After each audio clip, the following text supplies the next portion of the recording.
91 FM.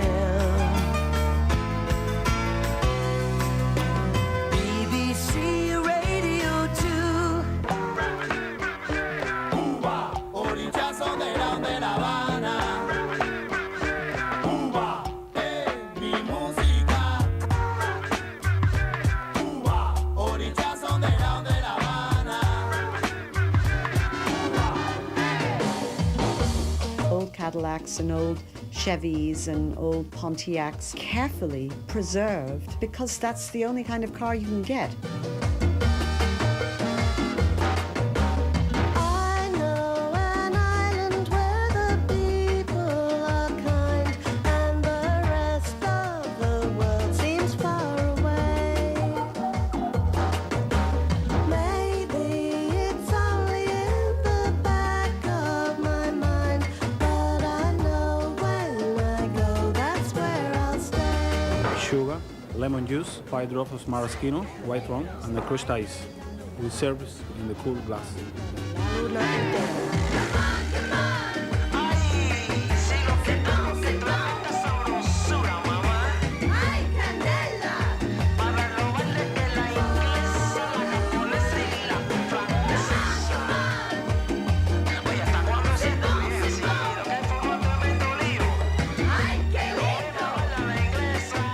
Hello, it's Kirsty MacColl here in Cuba, and today I'm going to be taking you for a trip around Old Havana. One of the first things you notice when you arrive in Cuba is the amount of vintage American cars on the road. They might be gas guzzlers, but they don't half look great. The other thing that I noticed from my first visit onwards was the fact that you're never far from live music. These days it is virtually impossible to go into a tourist bar or restaurant here without being serenaded by some group or other. If you go into a Cuban bar that's not aimed at tourists, you're more likely to find the radio or a cassette on at full blast. That's something that the Cubans have in common with Spinal Tap. All volume switches here go up to 11, and only wimps worry about the distortion. Well, I'm off now to where they make the world's best cigars, so while I'm on the way, have a listen to Selena Gonzales singing about Santa Barbara, who's also known as Chango, the most powerful of the Afro-Cuban saints.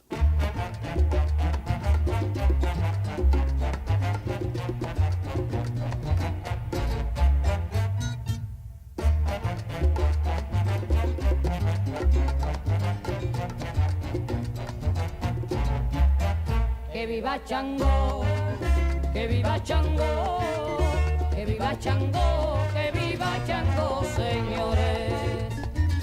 Santa Bárbara bendita, para ti surca mi lira. Santa Bárbara bendita, para ti surca mi lira.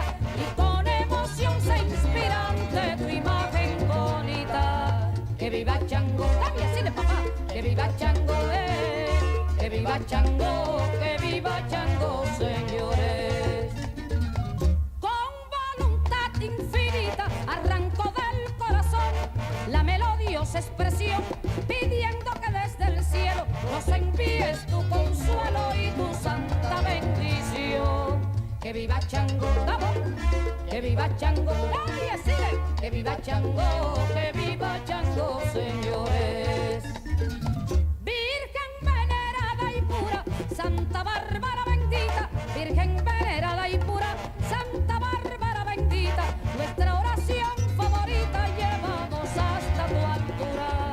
Que viva Chango, cámbiasele papá, que viva Chango, que viva Chango, que viva Chango, señores.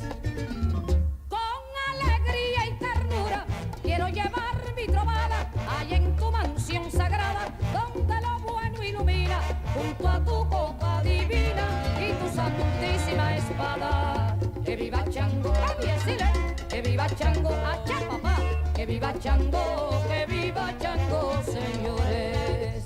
Vaya José Manuel, cámbiasele Chango el negocio, San papá, allá todos los días papá.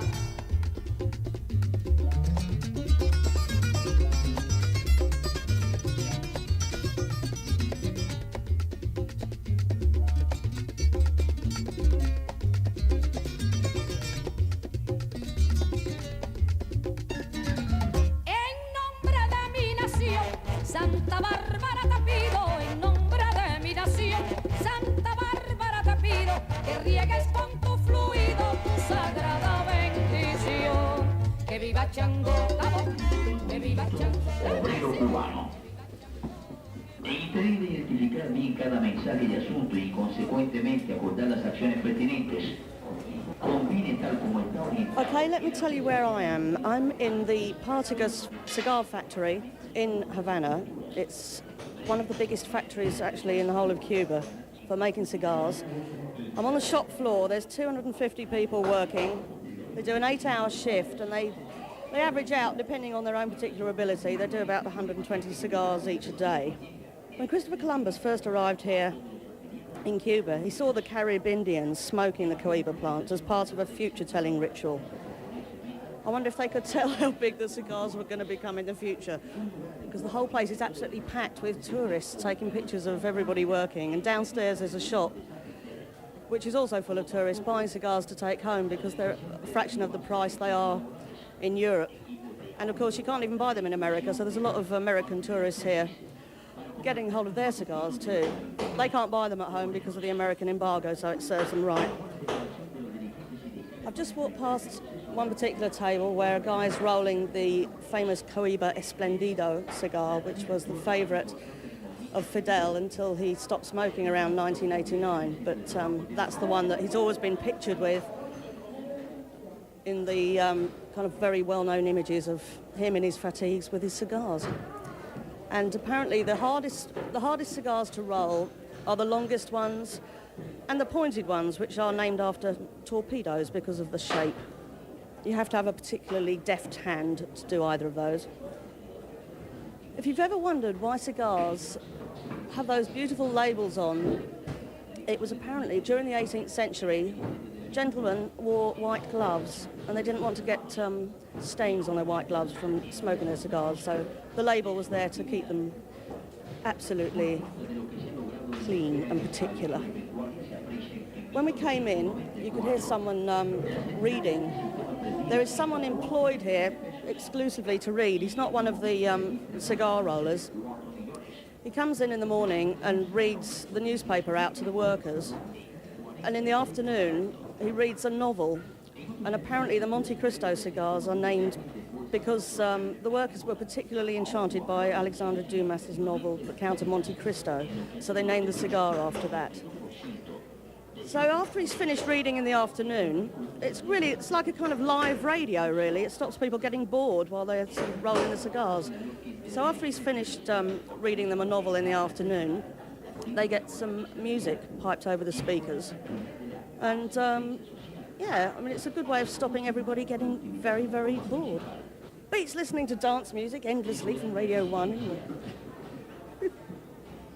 The aroma up here on the shop floor is actually overpowering when you first walk in. We're right at the top of the building, and it seems to sort of get stronger as you come up here. And after a while, it's rather pleasant, actually, and I'm thinking it's beginning to give me fortune-telling abilities. But I can tell you that I'm going to play you one of my absolute favourite tracks ever from Cuban music. This is a track called Nereida. This is just a girl's name, really. And the whole sound of this is great. It sounds like they definitely had a couple of cigars and maybe, half a bottle of rum before they started recording this. This is Cuni Chaputin, Nereida. Eres tú la que internaste en esta inspiración. Voy a cantarte con el corazón, Nereida, tan solo a ti. Sé muy bien que por doquiera que yo voy tú irás, porque mi alma te recordará por siempre con profunda emoción. Cuando sientas el eco dirás, es a mi corazón. Y si piensas en mí sentirás reflejar tu ilusión. Sé muy bien que por doquiera que yo voy tú irás, porque mi alma te recordará, Nereida, con profunda emoción.